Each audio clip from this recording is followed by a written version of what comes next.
Perkenalkan, saya Yasser. NIM saya 224410002 ya. Kali ini saya akan mempresentasikan modul pembelajaran manajemen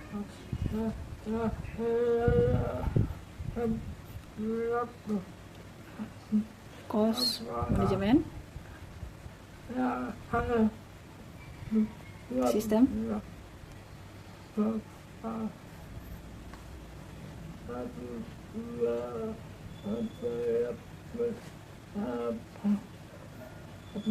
manajemen kos-kosan ya. Kemudian kata pengantar.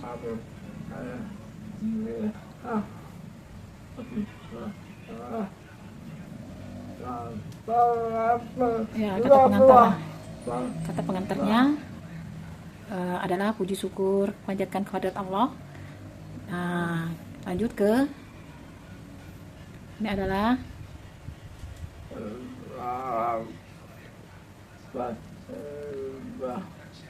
daftar isinya.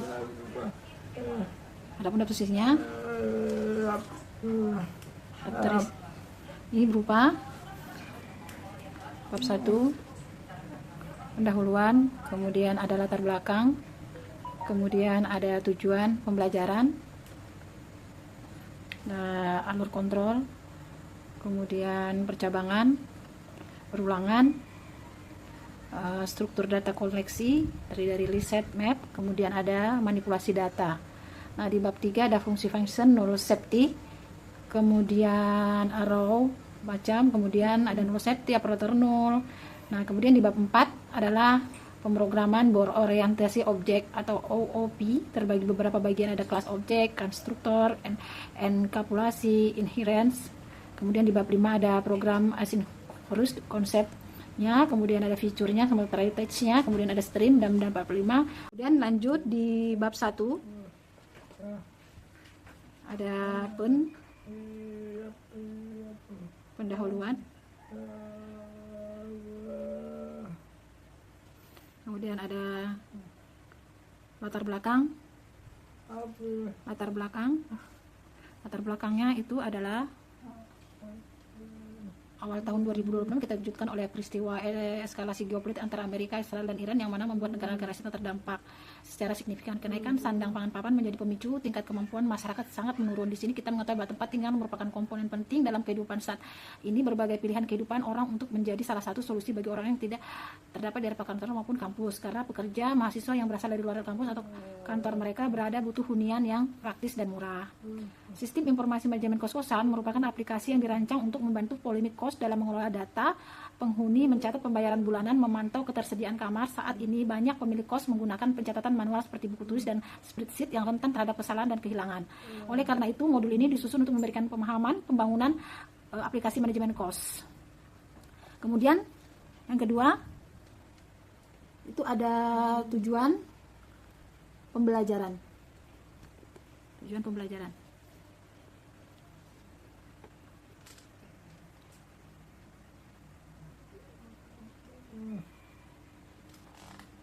pembelajarannya itu menguasai logika, pengambilan keputusan, penggunaan percabangan, memahami konsep perulangan, membedakan, mengimplementasikan struktur dan koleksi DIDAR, mengaplikasikan metode manipulasi, data fungsional, kemudian memahami penggunaan enum, pemahaman fungsi modular dan parameter bernama, mengimplementasikan program sinkron sama ini. Terus yang ini ada studi kasusnya. Sistem informasi adalah fitur-fitur yang dibangun adalah pendaftaran penghuni baru, pencatatan pembayaran bulanan, pengecekan ketersediaan kamar, perhitungan total pendapatan. Terus yang kelima adalah peringatan tunggakan pembayaran, dan keenam simulasi pembayaran data ke server. Kemudian bab 2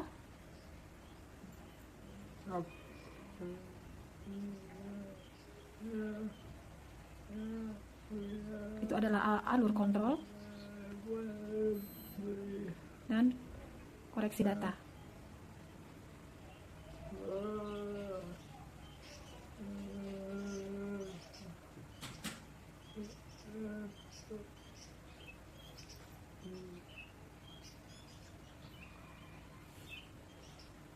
Sini ada percabangan atau decision making. Kemudian percabangan merupakan struktur kontrol yang digunakan untuk menentukan program berdasarkan kondisi tertentu dalam sistem manajemen kos-kosan. Fungsi mengarahkan jalannya program, mengeksekusi blok kode yang berbeda berdasarkan kondisi tertentu. Adapun contoh kasusnya seperti bahasa pemrograman, kemudian ada seperti di layar ada kode programnya juga yang diaplikasikan di Visual Studio. Nah, penjelasan dari program ini melakukan kondusi secara berurutan. If sudah bayar itu true, if tidak dijalankan karena nilainya false, else if hari terlambat kurang dari 7 hari, else tidak dijalankan karena 10 hari lebih besar daripada 7 hari, else dijalankan karena semua kondisi tidak terpenuhi sehingga program menampilkan ada switch case. Kemudian switch case digunakan untuk memilih menu dan aplikasi. Kemudian contoh kasusnya menu aplikasi ini ada seperti di bahasa pemrogramannya.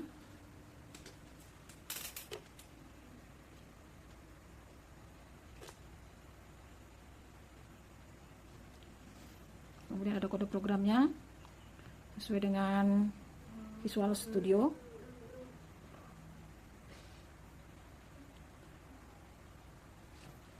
Ada penjelasannya, sweep digunakan untuk memilih menu berdasarkan input user agar lebih rapi.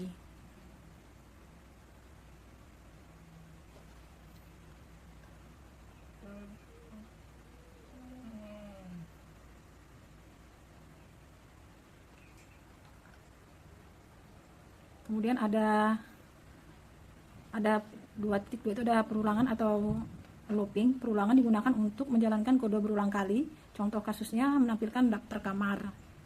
Bahasa programannya seperti yang terlihat di layar ini. Penjelasannya, perulangan for digunakan untuk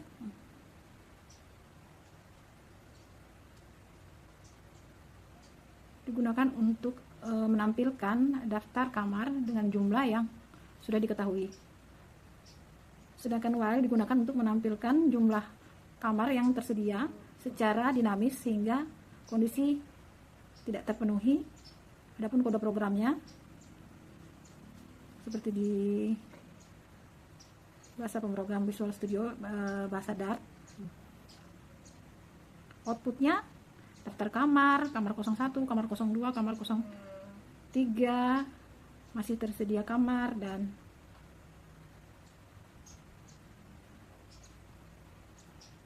perulangan. B ini adalah continue dan break. Contoh kasusnya cek status pembayaran. Penjelasannya, perintah continue digunakan untuk melewati satu proses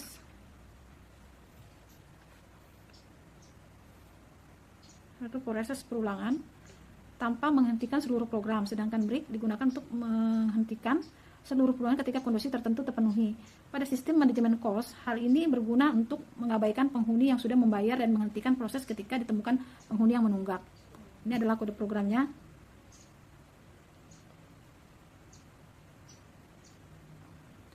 Outputnya, penghuni 1 belum bayar, penghuni 2 sudah bayar, skip, penghuni 3 menunggak, proses dihentikan. Penggunaan continue dan loop membuat program lebih efisien dalam memproses data penghuni. Kemudian 2.3 inilah struktur data koleksi. Struktur data digunakan untuk menyimpan banyak data dalam satu variabel. Ini ada list, digunakan untuk menyimpan. List digunakan untuk menyimpan daftar kamar kos.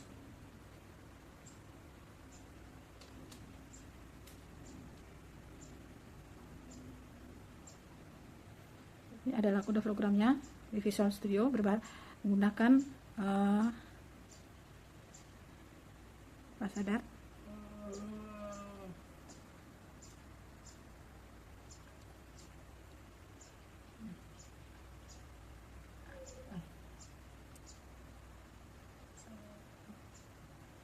Hasil outputnya kamar pertama 01. List digunakan untuk menyimpan data kamar kos secara berurutan dinamis sehingga dapat ditambah atau diubah sesuai dengan kebutuhan sistem. Set menggunakan untuk menyimpan data untuk tidak boleh duplikat. Untuk menyimpan data unik,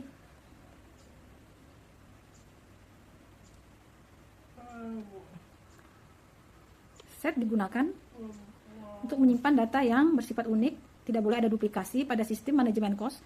Set digunakan untuk menyimpan data sesuai dengan nomor KTP agar tidak terjadi data ganda. Adapun kode programnya,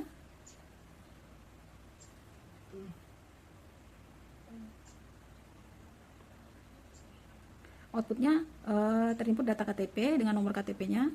Kemudian CMap digunakan untuk menyimpan data bentuk key value, ini adalah bahasa pemrogramannya. Map digunakan untuk menyimpan data penghuni kos secara terstruktur sehingga memudahkan pengolahan dan pemanggilan data berdasarkan kunci tertentu. Ini ada kode programnya lagi.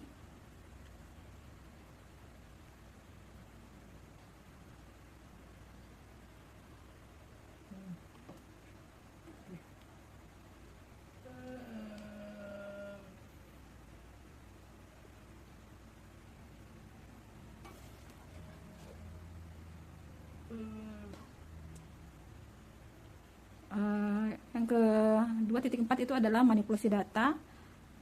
Metode manipulasi data seperti where dan map digunakan untuk mengolah data. Dan ini adalah bahasa pemrogramannya.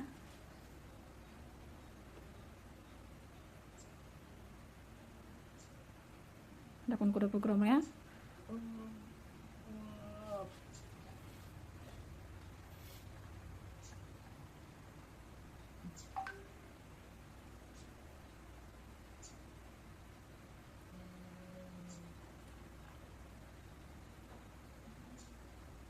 outputnya pembayaran di atas 500.000.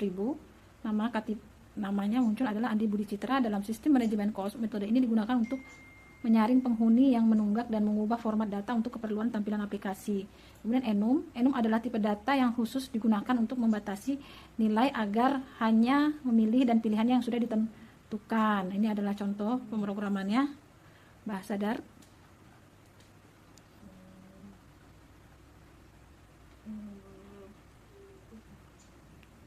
Ini adalah kode programnya di bawah ini.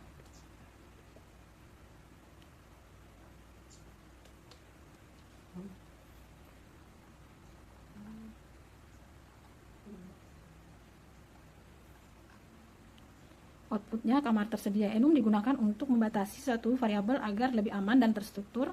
Pada sistem manajemen kos, enum dapat. Oke, kita selanjutnya di bab 3. Itu ada fungsi dan null seti.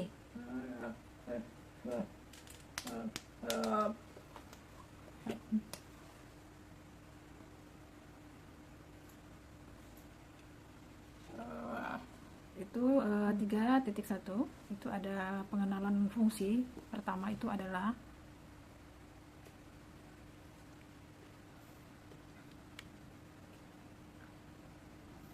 ini adalah bahasa pemrogramannya.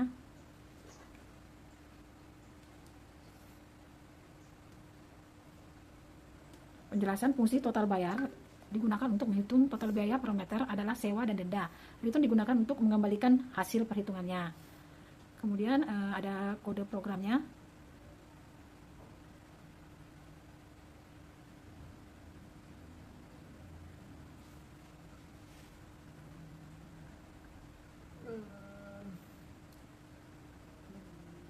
Ada beberapa kode programnya. Kemudian outputnya itu total pembayaran 800.000. Fungsi digunakan untuk memecah program menjadi bagian kecil sehingga lebih mudah dikelola dan digunakan kembali dengan sistem manajemen kos. Kemudian itu ada 6 parameter atau parameter bernama digunakan untuk pemanggilan nama ya. Itu recordnya ada wajib diisi, status punya defaultnya aktif, pemanggilan tidak perlu urut, dan pemanggilan itu tidak perlu urut. Apapun kode programnya.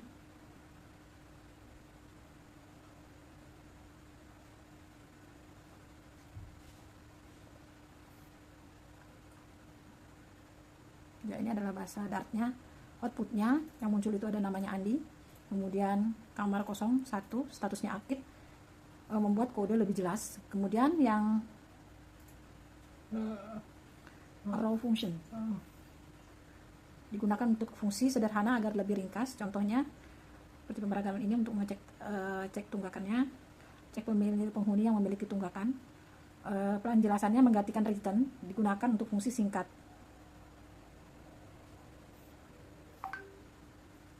Adapun kode programnya,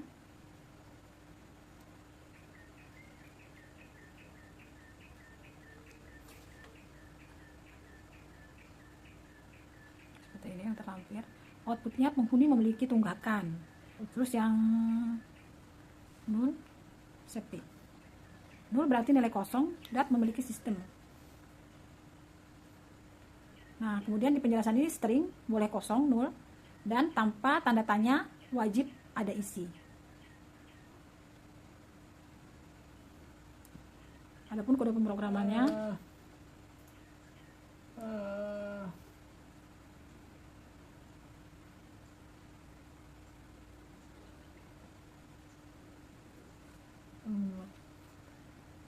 seperti ini.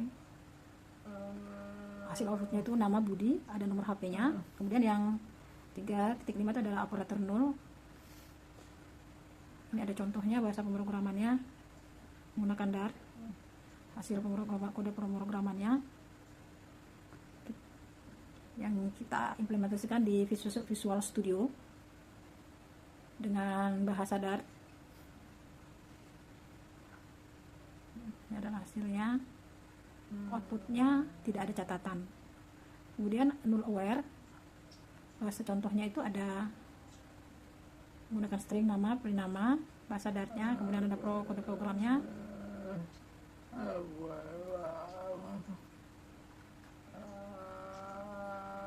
Hasil kode program outputnya 0. Kemudian asserts operator,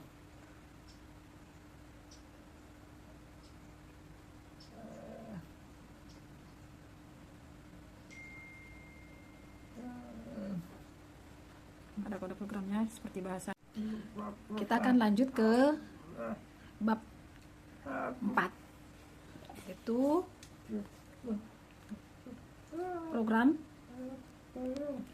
programan berorientasi objek atau OOP.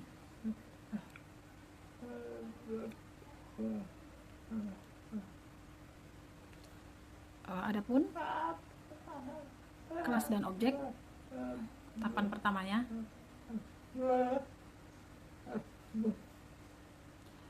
kelas adalah cetakan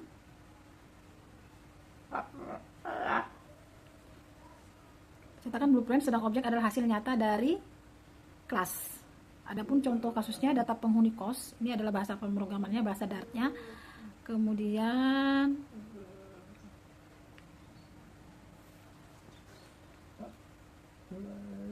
penjelasannya, kelas penghuni kos itu membuat blueprint penghuni 1, hasilnya objek, dan kelas nama dan kamar, mengisi data, menampilkan data, metode untuk menampilkan data.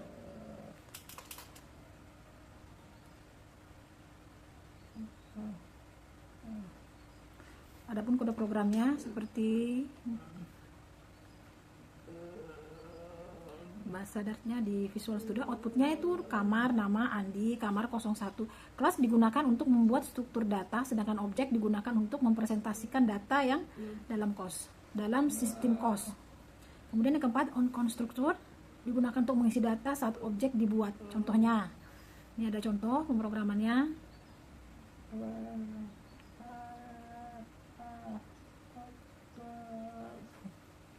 Penjelasannya, konstruktor mengisi langsung data, konstruktor langsung mengisi data, receiver wajib diisi, kemudian nomor kamar menghubungkan parameter ke properti.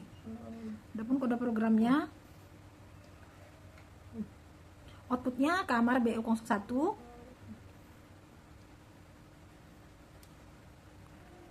harganya 750.000. Konstruktor ini memastikan objek langsung memiliki data lengkap saat dibuat. Kemudian enkapsulasi digunakan untuk melindungi data agar, bahasa pemrogramannya seperti ini di bawah. Penjelasannya, tagihan private tidak bisa diakses langsung, get membaca data, dan set mengubah data dengan validasi.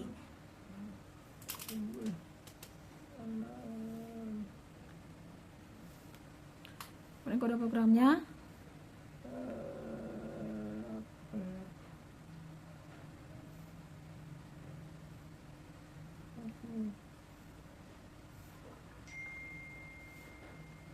outputnya tagihan awal 500.000 error, tagihan tidak boleh negatif, tagihan diperbarui dari tagihan akhir jadi 700.000. Kemudian yang keempat ini adalah pewarisan. Contohnya extends pewarisan, super mengirim data ke parent dan kelas, anak punya fitur tambahan.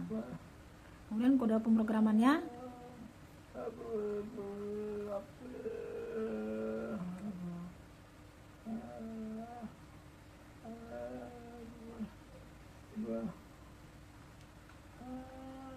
kemudian kita lanjut di bab 5 yang isinya tentang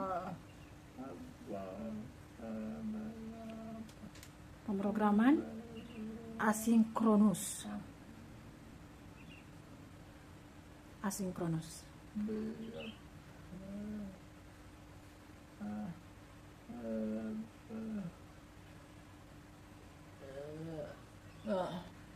Adapun konsep asinkronusnya, pemrograman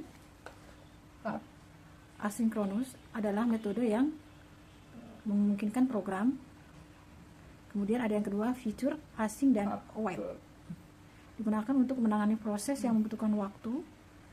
Penjelasannya bahwa dari bahasa pemrograman di atas itu adalah future data yang akan datang.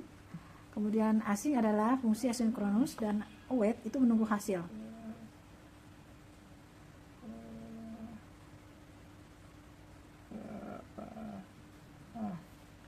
Kemudian ada kode pemrogramannya.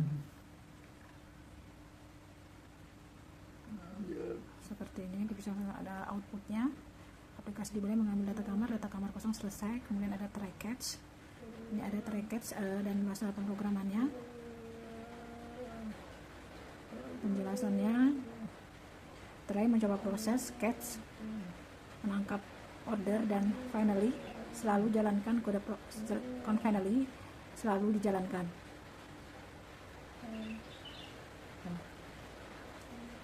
Outputnya menyimpan data dari hasil kode pemrograman ini. Outputnya menyimpan data, ada error expression, gagal koneksi, dan prosesnya selesai. Terus yang keempat adalah stream. Contohnya untuk mengingatkan waktu pembayaran, stream itu data yang mengalir terus, sedangkan yell mengirim data, dan await for itu membaca data. Ini adalah kode pemrogramannya.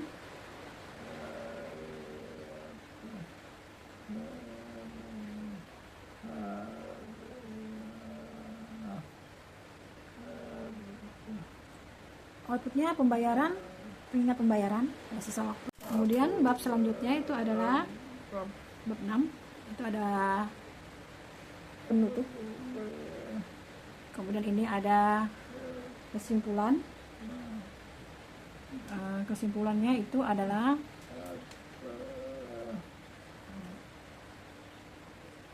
modal pembelajaran sistem informasi ini, manajemen konsultan ini membebas penerapan dasar bahasa pemrograman Dart dalam pengembangan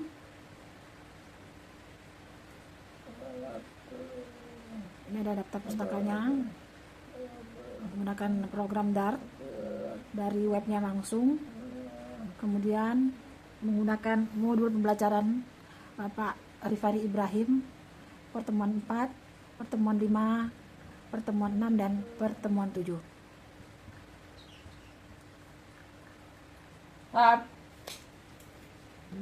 Terima kasih saya ucapkan. Demikian presentasi saya. Semoga teman-teman dapat memahami apa yang saya ucapkan. Terima kasih.